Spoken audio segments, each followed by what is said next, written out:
இதுதான் உலர் அத்திப்பழம். இது எல்லா காலங்கள்லயும் கிடைக்குங்க. நாட்டு மருந்து கடை, சூப்பர் மார்க்கெட் இங்கெல்லாம் இது கிடைக்குது. இத அப்படியேவும் சாப்பிடலாம், இல்லைன்னா தேன் தண்ணி இதுலெல்லாம் ஊற வச்சும் சாப்பிடலாம். தொடர்ந்து ஒரு 48 நாள் இந்த அத்திப்பழத்தை சாப்பிட்டு வந்தீங்கன்னா உங்க உடம்பு நல்ல பலமாயிடும். இன்னும் பல நன்மைகள் இதனால நமக்கு கிடைக்குது.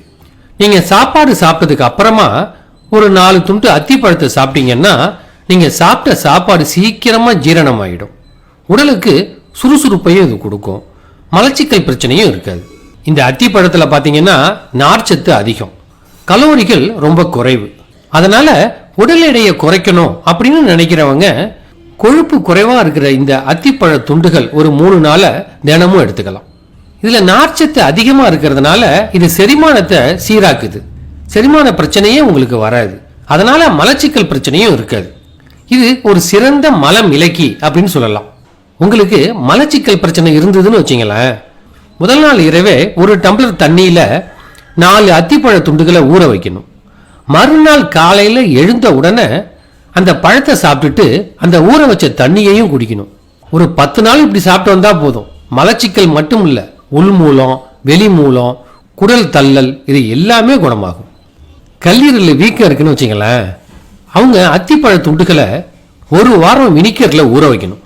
அதுக்கப்புறம் ஒரு வாரம் கழிச்சு தினமும் 2 துண்டு அத்திப்பழத்தை சாப்பிட்டு வரணும். இப்படி தொடர்ந்து ஒரு மாசம் சாப்பிட்டு வந்தாங்கன்னு வச்சுங்க, கல்லீரல் வீக்கம் குணமாயிடும். தொடர்ந்து 3 துண்டு அத்திப்பழங்களை தினமும் சாப்பிட்டு வந்தாலே உடம்பு பலமாகிறது மட்டும் இல்லாம உடம்பு பொலிவாவும் ஆகும். நாம சாப்பிடுற சாப்பாட்டுல உப்பு அதிகமா சேர்ந்துடுச்சுன்னு வச்சுங்க, உடம்புல பாத்தீங்கன்னா சோடியத்தோட அளவு அதிகரிச்சிடும். அப்படி சோடியத்தோட அளவு அதிகரிச்சு பொட்டாசியத்தோட அளவு குறைஞ்சிடுச்சுன்னு வச்சுங்களேன், உயர் ரத்த அழுத்தம் வந்துடும். ஆனா இந்த உலர்ந்த அத்திப்பழத்துல பாத்தீங்கன்னு வச்சுங்க, பொட்டாசியம் அதிகமாகவும் சோடியம் குறைவாகவும் இருக்கு. இதை தினமும் சாப்பிட்டு வந்தீங்கன்னு வச்சுங்க, உயர் ரத்த அழுத்தத்தை தடுக்க முடியும். நம்ம உடம்புல எங்கேருந்து ரத்தம் வெளியேறினாலும் அதை கட்டுப்படுத்துற தன்மை இந்த அத்திப்பழத்துக்கு இருக்கு. வாயில புண்ணு இருக்கிறவங்க, ஈறுகள்ல சீழ் பிடிச்சு இருக்கிறவங்க, இவங்கெல்லாம் இந்த அத்தி மரத்தோட இலைய தண்ணியில கொதிக்க வச்சு வாய் கொப்பளிச்சாலே போதும், இதெல்லாம் சரியாயிடும்.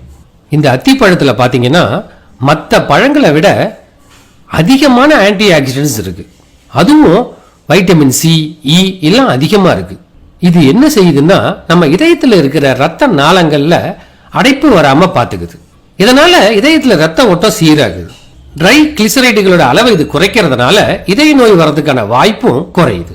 இதயம் ஆரோக்கியமா இருக்கிறதுக்கு தினமும் 2-3 அத்திப்பழ துண்டுகளை சாப்பிடலாம். இதுல இருக்கிற நார்ச்சத்து சக்கரை நோயாளிகளுக்கு ரொம்ப நல்லது. அதனால தினமும் சக்கரை நோயாளிகள் ஒரு துண்டு அத்திப்பழத்தை எடுத்துக்கிறதுல தப்பு இல்லை. புற்றுநோயை தடுக்கிற ஆற்றல் இந்த அத்திப்பழத்துக்கு இருக்கு. அதனால தினமும் ஒரு 3 துண்டு அத்திப்பழத்தை சாப்பிட்டீங்கன்னா புற்றுநோய் வர்றதுக்கான வாய்ப்பு நமக்கு குறையுது. ஒரு அத்திப்பழத்துல பாத்தீங்கன்னா 3% கால்சியம் இருக்கு.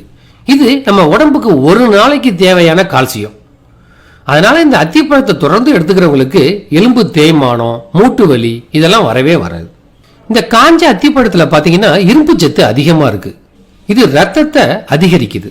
இது உடம்புல ஹீமோகுளோபின் அளவை அதிகரிச்சு ரத்த சோகை வராம பாதுகாக்குது.